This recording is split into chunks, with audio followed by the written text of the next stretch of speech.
সত্য কথা বলতে কি, আল্লাহ কাউকে ঠগায় না। হয়তো কেউর একটু দেরিতে, কেউর একটু দূরত্ব।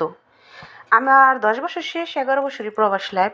হ্যাঁ, অনেক বাসায় কাজ করছি, ধৈর্য আছে দেখে বাসা বাড়িতে আজকে ১০-১১ বছর কাজ করতে পারছি। আর প্রত্যেকটা বাসায় ৬টা-৭টা করে বাচ্চা।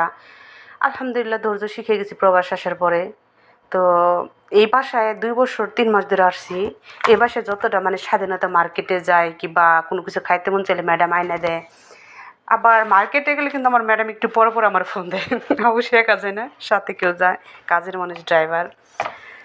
তো ইচ্ছা মতো খাইতে পারতাছি, যতই খাই কিন্তু ফ্যামিলির খানার অনেক মিস করি। যাই হোক, মার হাতের খানাটা মিস করি। আগের বার সেভাবে খাইতে পারতাম না। আমি যাদের সাথে কথা বলতাম সবাই বলতো, আপু ধৈর্য ধরেন, ধৈর্য ধরেন, ধৈর্যের ফল মিষ্টি হয়। সত্যি ধৈর্যের ফল মিষ্টি হয়। তো আসলে আগের বাসায় কাজ করছি দুই জায়গায়, জর্ডান আপনার আর এক জায়গায় হাপারাবাতে ৮ বছর।